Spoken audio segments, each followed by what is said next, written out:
Assalamualaikum warahmatullahi wabarakatuh. Alhamdulillahi rabbil alamin. Wal aqibatu lil muttaqin. Wala udwana illa 'alal zalimin. Asyhadu an la ilaha illallah wahdahu la syarika lah. Waliyus salihin. Wa asyhadu anna Muhammadan abduhu wa rasuluhu as-sadiqul amin. Sallallahu alaihi wa ala alihi tayyibin. وأزواج الطاهرات أمهات المؤمنين والتابعين لهم بإحسان إلى يوم الدين أما بعد فأوصي نفسي وإياكم أيها المسلمون وأيتها المسلمات بتقوى الله عز وجل رب الأرض والسماوات فإنه قد فاز المتقون يا أيها الذين آمنوا اتقوا الله حق تقاته ولا تموتن إلا وأنتم مسلمون. Bapak dan ibu-ibu, saudara-saudara dan saudari kaum muslimin dan muslimat, jemaah salat subuh Masjid Zaid bin Thabit radhiyallahu anhu Pekanbaru, ataupun yang menyaksikan melalui media live streaming dimanapun berada, serta pendengar setia di 91,1 FM. Alhamdulillah pada subuh ini Allah SWT memberikan kita nikmat sehat dan juga sempat. Mudah-mudahan dengan niat dan tekad yang ikhlas kepada Allah Subhanahu wa Ta'ala, semoga niat kita diterima Allah SWT sebagai tanda syukur atas nikmat yang diberikannya, sehingga semakin bertambah pula nikmat Allah kepada kita. Kaum muslimin, kaum muslimat yang dirahmati Allah SWT, mudah-mudahan majelis kita juga dihiasi dengan banyak dan selawat kepada baginda Nabi alaihi salatu wassalam.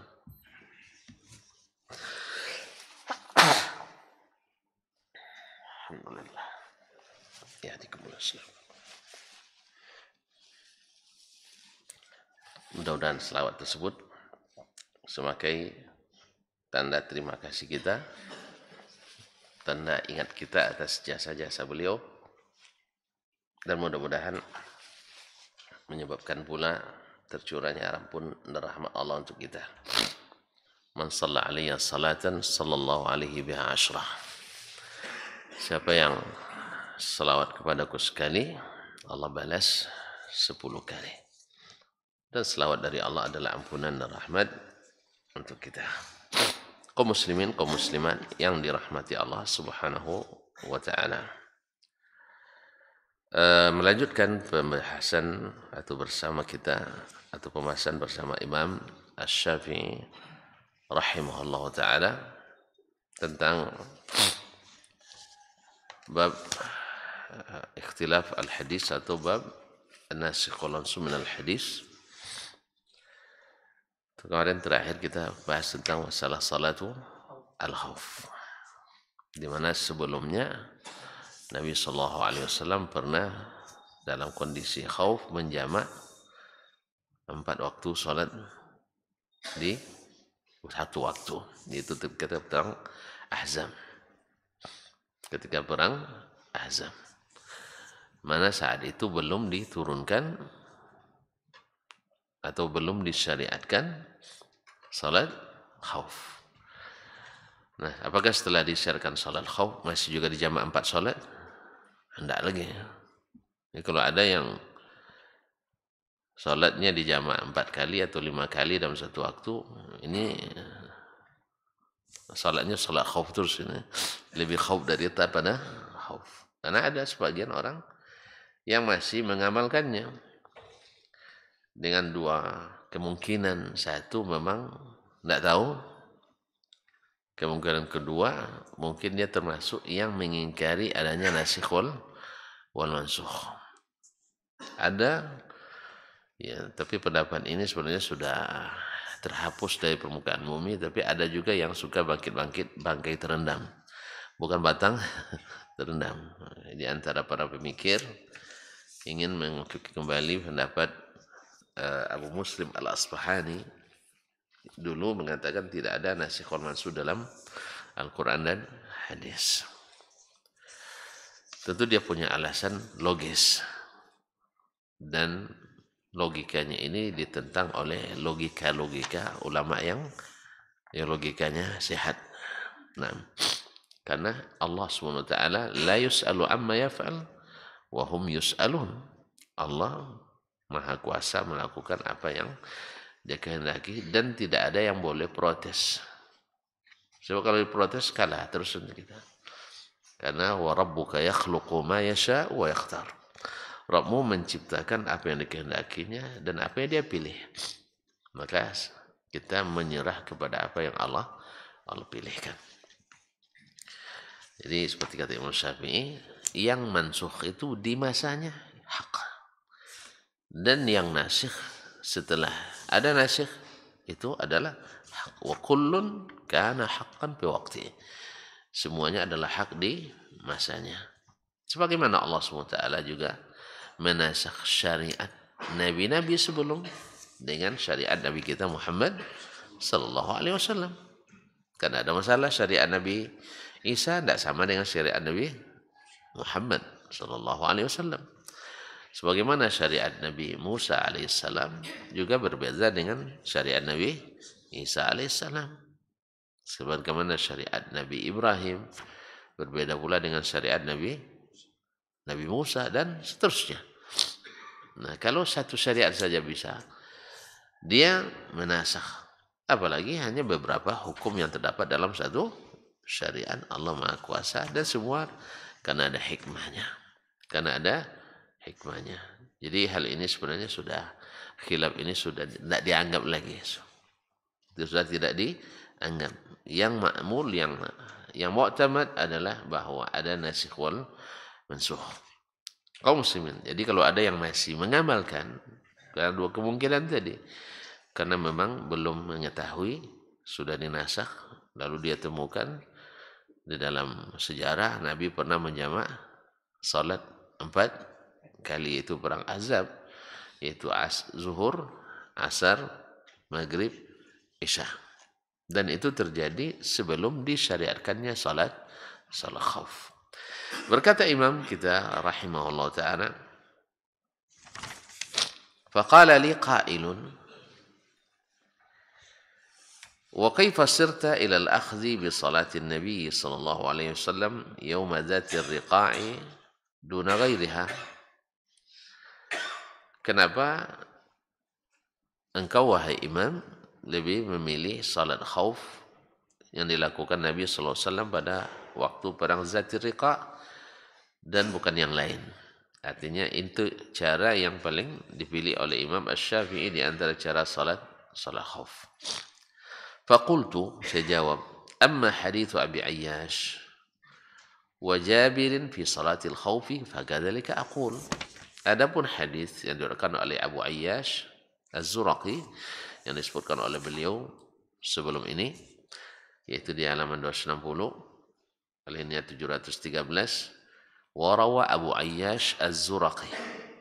Abu Ayyash Az-Zuraqi meriwayatkan anna Nabiya sallallahu alaihi wasallam yauma Usfan, pada waktu perang Usfan. Usfan itu satu tempat antara Makkah dan Madinah, sudah hampir ke Makkah.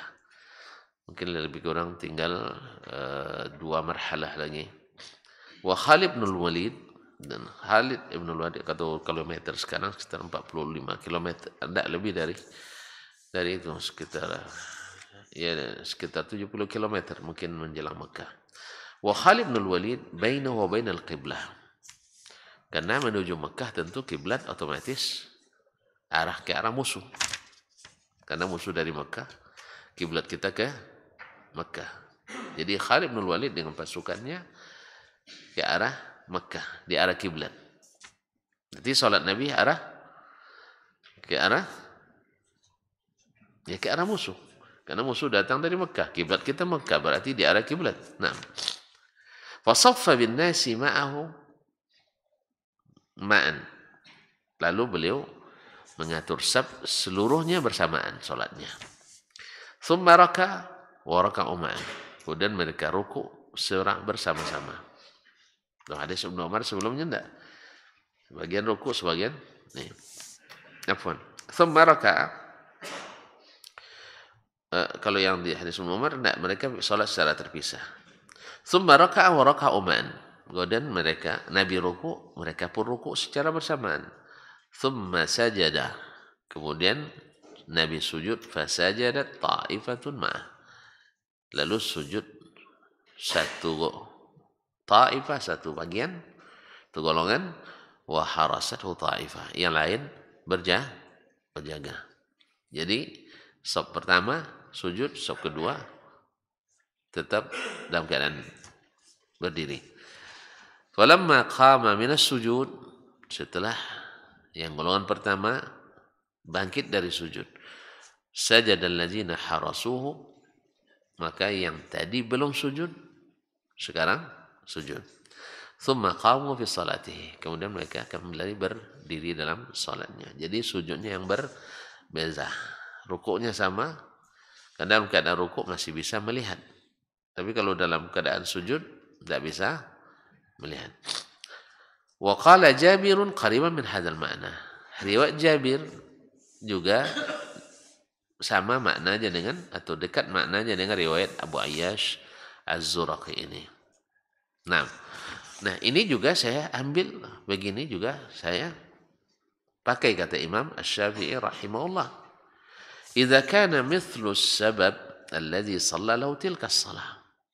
Apabila sebabnya sama dengan sebab dilakukan salat khauf ini, artinya bila musuh berada di posisi kiblat, maka seperti inilah yang harus dilakukan, yang pas. Nah, idza kana mithlu as-sabab alladhi shalla lahu tilka as-salah. Qala wa ma huwa? Lalu penanya berkata, wa ma huwa, apa sebab itu yang membuat Rasulullah sallallahu alaihi wasallam salat dengan cara ini? Karena kan ada banyak cara lagi yang diriwayatkan. Ya, kalau Imam Syaukani menyebutkan ada 16 cara salatul khauf yang diriwayatkan dari Nabi SAW. Sebagian besar, sebagiannya sahih, sebagian di perselisihan kesahihannya. Qultu, saya jawab, kata Imam Asy-Syafi'i rahimahullah, kana Rasulullah sallallahu alaihi wasallam fi 1400. Waktu terjadinya salat ini, yaitu sama-sama salat sekaligus, bukan bergantian. Kana Rasulullah sallallahu alaihi wasallam fi 1400. Rasulullah SAW memimpin pasukan dengan jumlah 1.400 orang. Wa kana Khalid bin Walid fi 200. Sedangkan Khalid bin Walid waktu itu belum masuk Islam dia. Belum masuk Islam. Sedangkan Khalid bin Walid dan jumlah hanya 200 orang. Tapi pasukan berkuda. Nah. Wa kana minhu ba'idan fi sahra'a wasi'ah. Dan posisinya jauh. Dan di tengah padang Sahara. Kalau padang Sahara kan nampak semuanya. Jelas semuanya. La yutma'u fihi. Tidak mungkin. Artinya, tidak mungkin Khalid begitu melihat mereka salat langsung menyerang. Tidak mungkin. Sebab jumlah Nabi yang sangat banyak. Dan di posisi yang terlihat. Sebab ketika kita sedang salat sekalipun dengan cara ini, bila diserang oleh musuh, maka boleh mengganti cara yang lain. Salat sambil berperang. Salat sambil berperang. Nah, tidak ada masalah. Walaupun hanya dengan menertibkan Hah? Mata, nah. Karena kondisi tidak mungkin kan. Bila misalnya terlihat, maka mereka sholat sesuai dengan yang mereka sanggupi. Nah, dalam kondisi ini la yutma'u fi, tidak mungkin ada keinginan keras untuk melakukan serangan. Liqillati man ma'ah. Karena yang bersama Khalid ibn Walid jumlahnya sedikit. Wa kathrati ma'an Rasulillah SAW. Dan yang bersama Rasulullah SAW jumlahnya banyak. Nah, wa kana al-aghlabu minhu annahu ma'munun ala an yahmila alaih. Kalau ukuran kebiasaan pada galibnya kondisi seperti ini, Nabi dalam kondisi aman. Ya, kondisi aman walaupun tidak 100% aman. Ala an yahmila alaih, aman dari dimulai serangan dalam kondisi seperti itu. Walau hamala min baini yadayhi ra'ah. Sebab kalau dia serang dari arah depan, pasti terlihat. Dan bila dia nak menyerang dari belakang, kan tentu akan terlihat pergerakannya. Juga akan terlihat karena di padang Sahara yang luas. Pernah padang Saharanya, tidak pernah padang Sahara. Hah? Kalau kita kan banyak tempat sembunyi-sembunyi nih, apalagi dalam kota. Ini tidak, padang Sahara semuanya nampak. Ya kemana pun nak kiri, nak kalau kanan, akan kelihatan itu. Bolehlah misalnya dia nak rencana dalam kondisi Nabi sedang sholat, dia nak menyerang dari belakang. Pasti pergerakannya akan terlihat. Karena di mana? Kiri kanan semuanya padang luas. Nah, pasti terlihat. Wa qad hurisa minhu fis sujud. Nah, sedangkan dalam kondisi sujud, dia sudah dijaga oleh yang tadi berdiri. Iz kana la yaghibu an tarafih atau tarfih. Sehingga tidak sedikit pun hilang dari pengawasan dan pandangan matanya. Berarti kalau waktu sholat boleh melihat. Orang sedang sholat, boleh nampak apa yang ada depannya? Tidak boleh. Terus kalau ada yang melintas, begitunya. Bahwa khusyuk itu, sekali lagi kan saya bilang, khusyuk itu bukan tidak mengetahui apa yang terjadi sekeliling. Walaupun ada sebagian ulama yang sampai pada ini, tapi itu bukan syarat khusyuk. Sebab yang paling khusyuk solatnya Rasulullah Sallallahu Alaihi Wasallam. Dia tahu apa yang terjadi sekelilingnya. Dan inilah apalagi posisi sebagai imam. Apalagi posisi sebagai imam. Ini anak orang dah nangis-nangis, teriak-teriak di belakang bayi kan. Teruskan panjang. Baca surat Al-A'raf dia surat. Rakaat pertama surat maghrib di surat salat maghrib. Rakaat pertama baca surat Al-A'raf sampai tamat. Karena dia tahu hadisnya. Karena Rasulullah SAW yarka'u fi rakaatil ula min al-maghrib surat Al-A'raf. Nabi pernah membaca di rakaat pertama surat salat maghrib surat Al-A'raf yang ayatnya hanya 206 ayat. Nah, jadi jangan, walaupun sudah terniat. Maka Nabi SAW waktu mendengar ada anak menangis, awalnya beliau kana ya'zim ala yutilas salah. Asalnya beliau ingin memanjangkan salat. Tetapi Nabi akhirnya ikhtasara salah. Dia dipersingkat salatnya syafaqatan ala ummi. Karena beliau kasihan sama ibunya. Pasti tidak khusyuk lagi salat ibunya. Mendengar satu karena sayang sama anak, dua takut nanti apa kata orang ya. Ini sudah jelas anak bawa tidak didiamkan gitu.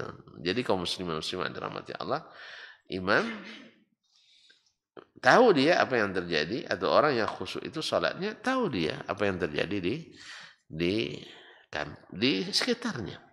Karena yang tidak khusyuk itu adalah orang yang tidak tahu apa yang sedang dia kerjakan. Itu memang tidak khusyuk lagi itu. Iya. Dia lebih banyak mencatat apa yang terjadi di kantor atau di pasar atau di jalan. Ya kan? Kalau itu berarti tidak khusyuk itu. Tapi kalau dia tahu apa yang ada di sekitarnya, bagus. Tapi kalau sudah tidak tahu lagi apa yang di sekitarnya, itu yang tidak khusyuk. Tidak tahu lagi apa yang di sekitarnya. Nah, Kadang-kadang ada terjadi seperti itu saya. Tidak tahu lagi apa yang terjadi, apa yang dibaca imam tadi kan ada mah. Ya bapak selesai sholat minta izin sama imam, saya minta izin. Ya saya ada pertanyaan siapa yang bisa jawab, saya kasih 500 rial. Ya silakan kata imam. Pertanyaannya mudah. Surat apa yang dibaca imam tadi di rakaat pertama? Anda bisa jawab. Tapi saya tidak kasih 500 rial. Mudah sekali nah. Pasti dah tahu pagi Jumat nih surat yang pertama. Sepanjang itu tidak tahu juga ya payah. Apalagi ada sujud sajadah yang tadi. Jadi di waktu itu subhanallah. Subhanallah. Tak satu pun yang bisa menjawab. Tak satu pun yang bisa menjawab surat apa yang dibaca oleh imam. Sepakat.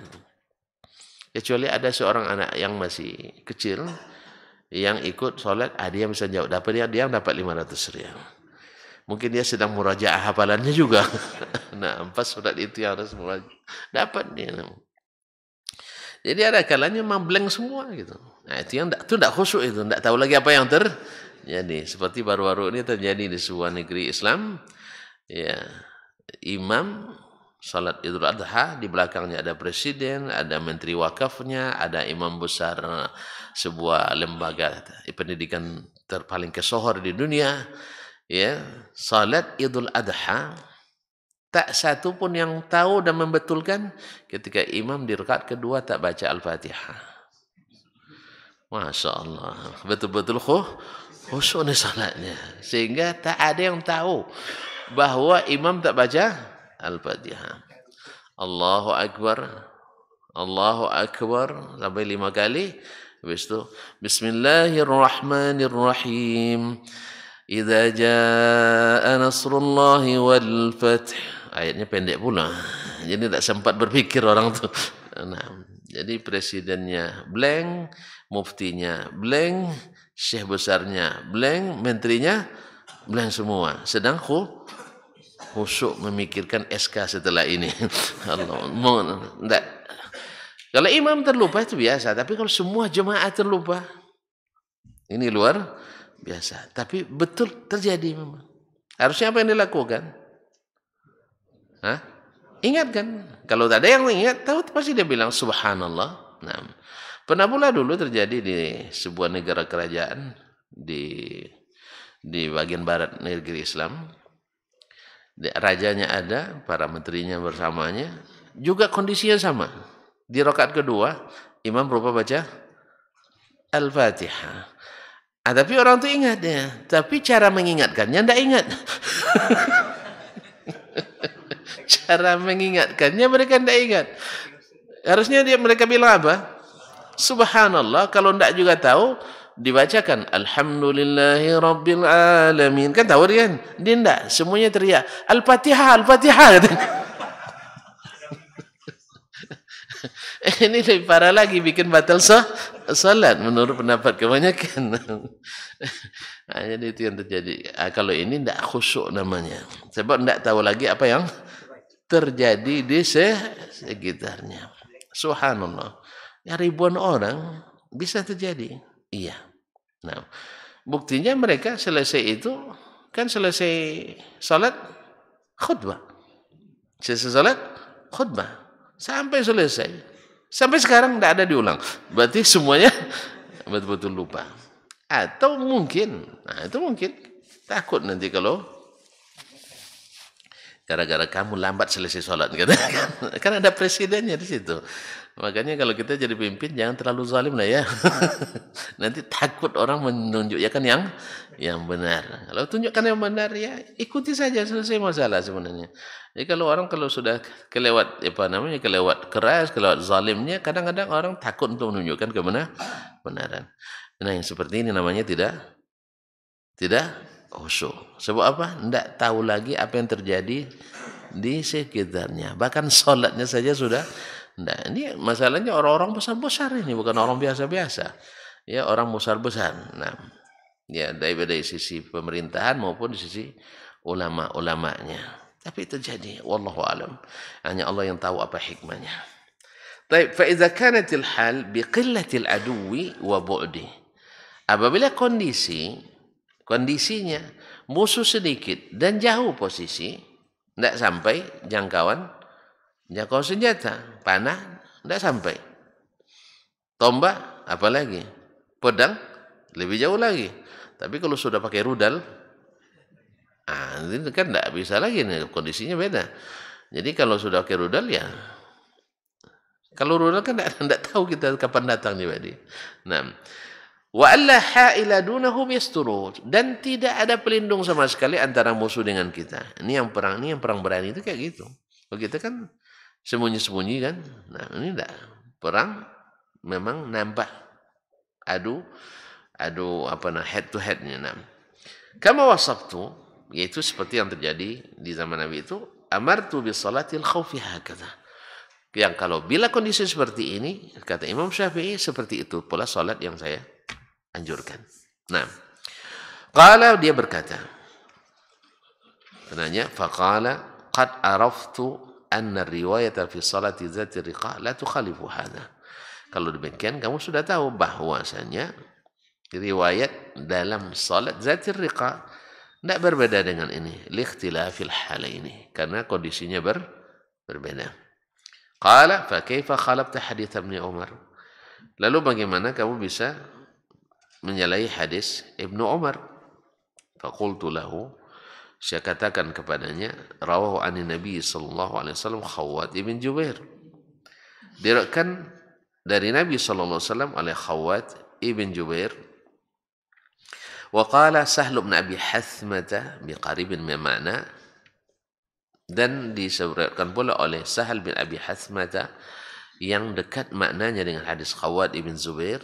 Khawwat bin Zubair ini salah satu Badri yang Islamnya lebih dulu, ikut perang Badar. Wa hafidha an Ali bin Abi Talib, dan dihafal pula riwayat dari Ali bin Abi Talib radhiyallahu anhum ajma'un annahu shalla salatal khawfi lailatal harir, bahwa beliau mendirikan salat khauf pada malam al-harir.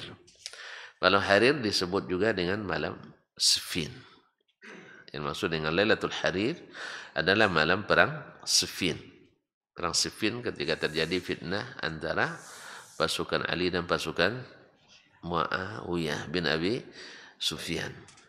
Yang ini juga imbas dari apa yang dilakukan oleh kaum Khawarij. Ini Khawarijnya fitnahnya na'udzubillah kaum muslimin.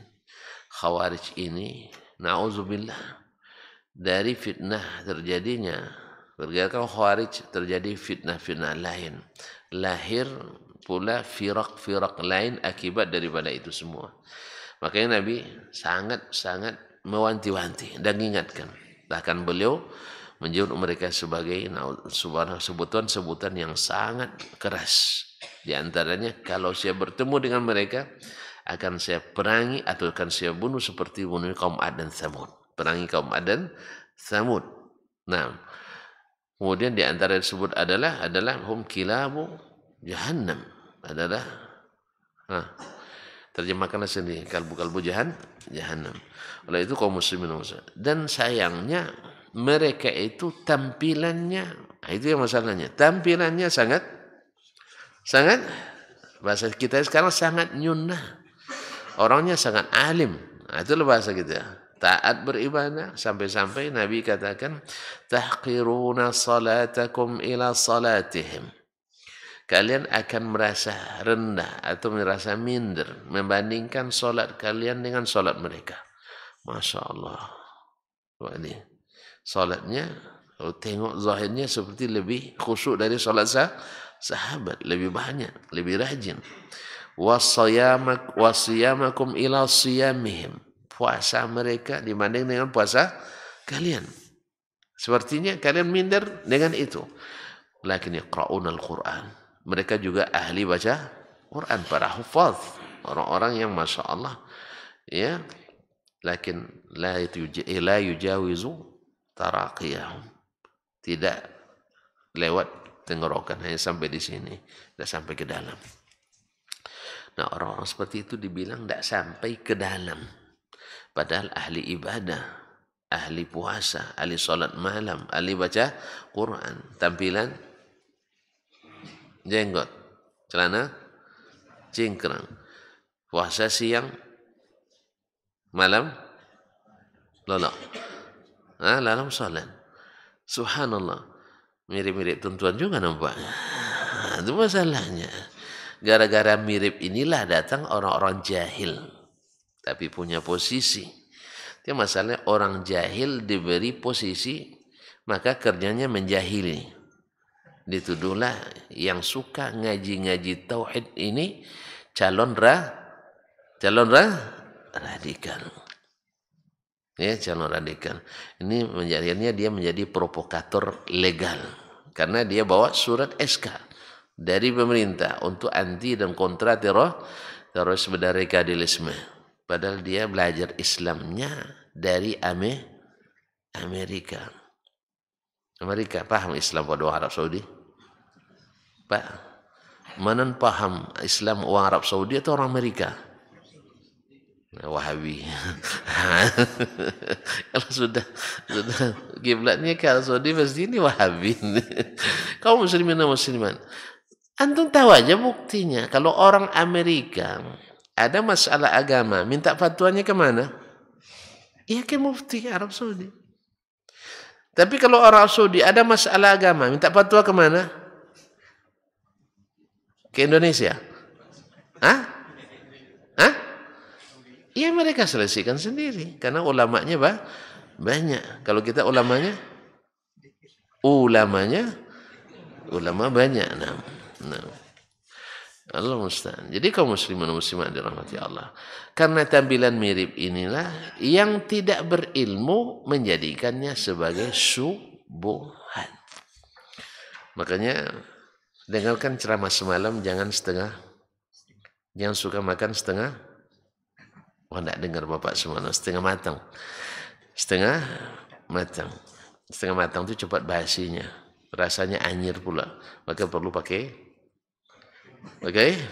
asam dan perlu pakai garam atau pakai kecap asin menghilangkan anyirnya. Amis. Orang tahu di sini nggak tahu anyir ya. Amis. Nah, itulah.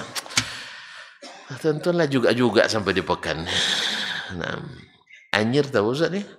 Amis. Nah, anyu. Ma'asyiral kiram dirahmati Allah Subhanahu wa taala.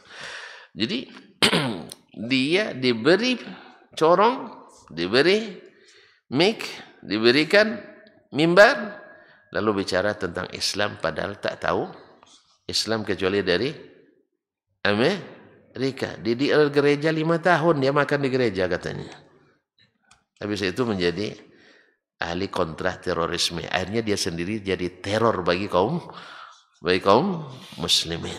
Apa sebab? Dia tengoknya sama-sama berjenggot. Apalagi tambahnya sama-sama mengharamkan musik katanya. Jadi kadang kalau gitu nanti cara dia melihat kalau dilihatnya orang korupsi berdasi, berarti seluruh yang berdasi harus dimasukkan identifikasi korupsi. Makanya hati-hati jangan pakai berdasi dah. Saya hari ini takut saya berdasi jadinya. Bahkan kalau sempat jadi presiden saya upayakan tak pakai dasi karena orang sudah curiga siapa berdasi mesti. Ini keliru cara berpikir karena apa? Tidak berilmu. Cerdas boleh, tapi tidak berilmu atau ilmu yang salah ambil, yaitu setengah matang. Tahu enggak akibat samping dari sering makan telur setengah matang? Tahu enggak? Hah? Karena Bapak jarang makannya itu enggak tahu. Nah, alhamdulillah. Menyebabkan mata katarak. Katarak itu bikin apa? Kabur. Makanya pandangannya kalau orang setengah matang yang jelas jadi kabur, yang terang jadi buram, ya, yang jelas jadi kelam. Iya, jadi kelam. Apa sebab? Setengah matang. Allah musta'an. Maka hati-hati dengan orang-orang yang diberikan kepercayaan tapi bukan di bidangnya. Dia tidak berilmu, tapi pandai bercakap. Makanya Nabi sangat mewanti-wanti yang paling ditakuti itu adalah orang munafik yang lisannya alimul lisan. Lisannya lancar bercakap. dan tidak tertahan sekali. Yang tidak berilmu tentang Islam, dengar data ini itu lancar dia ucapkan, kunjungan negara ini, tahu organisasi ini, semua seolah-olah benar semuanya. Yang tidak tahu tentu ngangguk-ngangguk dia. Yang tidak berilmu ngangguk. Oh iya ya, mereka tuh keras. Tambah lagi sebagian awak kalau udah ngaji tidak senyum pula sama orang. Nanti tambah juga jadinya. Iya betul, mereka kalau sudah ngaji di Z itu salam aja ndak salam aja ndak dijawab katanya. Ndak dijawab salam.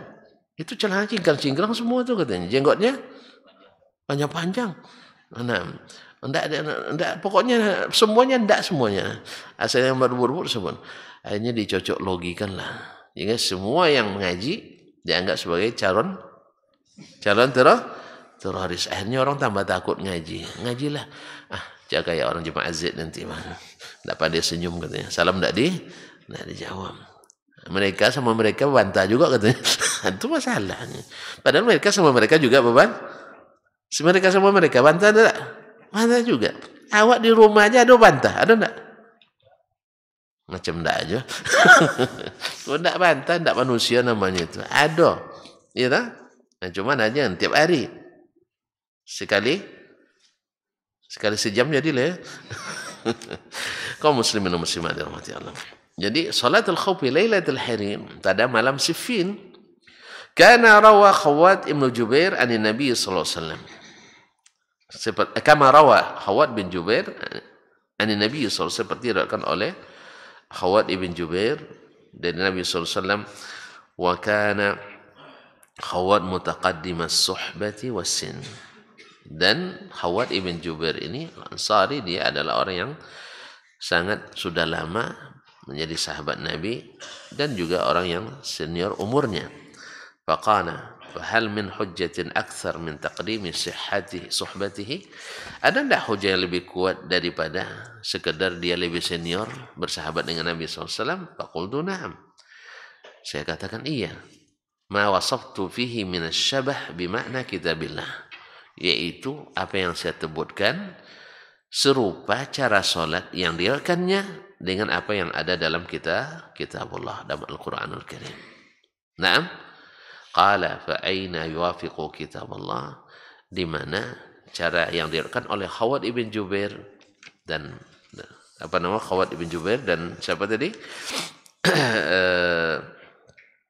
Ali bin Abi Thalib radhiyallahu anhu. Di mana serupanya dengan ayat dalam kitabullah?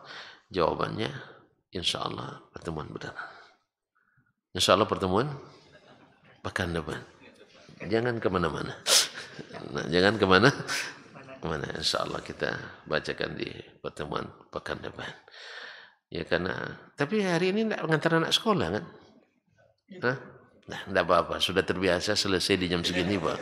Nah, terbiasa selesai jam segini besok mentang-mentang libur, tidak mau pula datang lagi. Nah, cukup sampai sini dulu. Insyaallah ayatnya panjang, ada di surat At-Nisa ayat 102. Boleh dibaca-baca sebelum datang besok. Nah, surat An-Nisa ayat 102. Nah, tentang salat al-khauf. Ini yang sehingga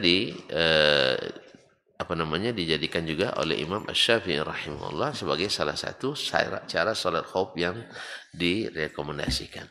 Intinya kaum muslimin dan muslimat bahwa dari sebelumnya belum ada salat khauf, maka dijamak salatnya berapa banyak pun karena tidak sempat dilakukan karena kondisi yang genting seperti perang Ahzab itu.